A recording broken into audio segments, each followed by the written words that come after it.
Welcome back to Beyond the Battlefield, the podcast where the wisdom of Krishna meets the world of modern leadership, where ancient verses echo in today's inboxes, boardrooms, mental health breakdowns, and difficult decisions. Today, we explore two back-to-back verses, two inner milestones, two subtle awakenings. 1. When your inner fog clears. 2. When your mind finally stands still. Let's begin. Verse 52. The fog of delusion. When your intellect crosses beyond the slush of delusion, you will no longer be obsessed with what has been heard or what is yet to be heard. Slush of delusion. What a phrase. It feels heavy. It is heavy. The Sanskrit is moh-kalil. Moh means illusion, attachment to false identities. Kalil is slush, a sticky, soggy puddle of mental weight. Your intellect isn't in darkness, it's drowning in half-light. Too many voices, too many opinions, too many shoulds. That's what Krishna is talking about. Imagine your intellect is a camel and you're loading it with books, strategies, webinars, philosophies, advice columns. Not just one, but 100. Eventually the camel collapses. Not from ignorance, but from excess. That's what's happening to many of us today. We're not suffering from not knowing. We're suffering from too much knowing and no clarity. So Krishna's not against learning. He's just pointing to the moment when we become addicted to hearing more, without ever digesting what we've already heard. Exactly. It's the curse of the high achiever. The more clever we become, the less we pause. The more data we gather, the less we know what to trust. So Krishna says, the day your discerning intellect walks through that fog, you stop being a collector of truths and become a vessel of truth. I know a strategy lead at a major retail chain. Every week she was pulled in 5 directions. Consultants said downsize. Investors said expand. Customers wanted local. Her CEO wanted global. She wasn't short on data, she was drowning in it. Her turning point came when she cancelled her Thursday strategy call.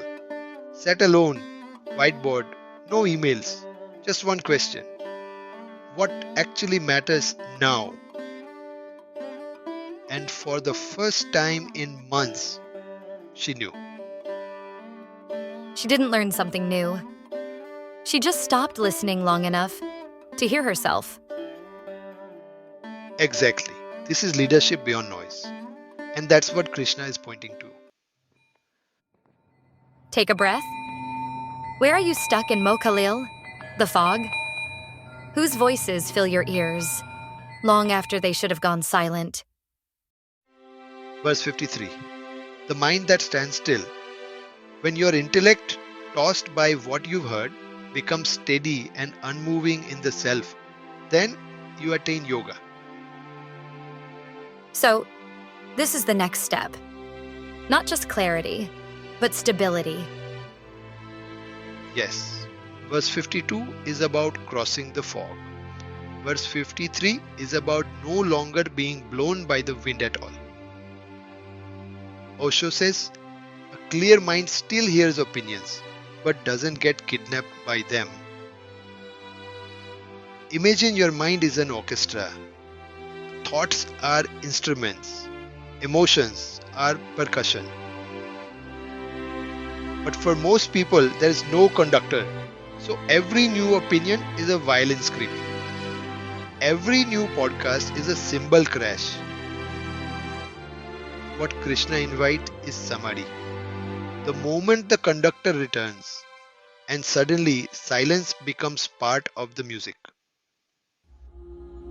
A design lead once told me, Every time I show my team something, I get 30 opinions, and I can't sleep until I try to address all of them. He thought this was humility, but it was actually instability. We worked on one thing: silence after feedback. No response for 48 hours. That simple gap gave him back his compass. His designs got better, not because he took more input, but because he trusted his inner line of truth. So, yoga here isn't physical, it's mental anchoring.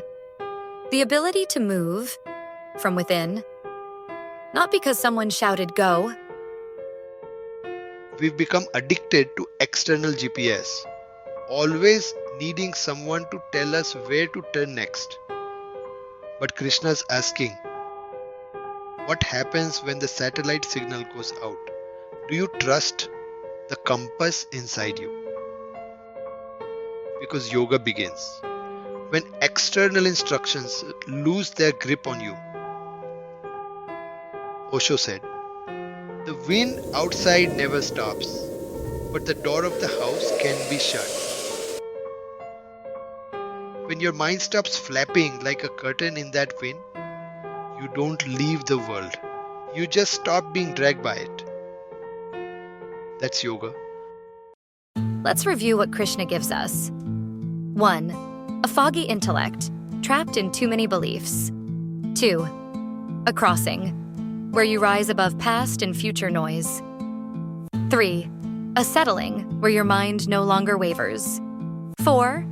A union, where you act, speak, and lead from stillness. Clarity doesn't come from asking more questions. It comes when the inner debate ends. True intelligence is not in knowing everything. It's in knowing where your knowing ends and silence begins.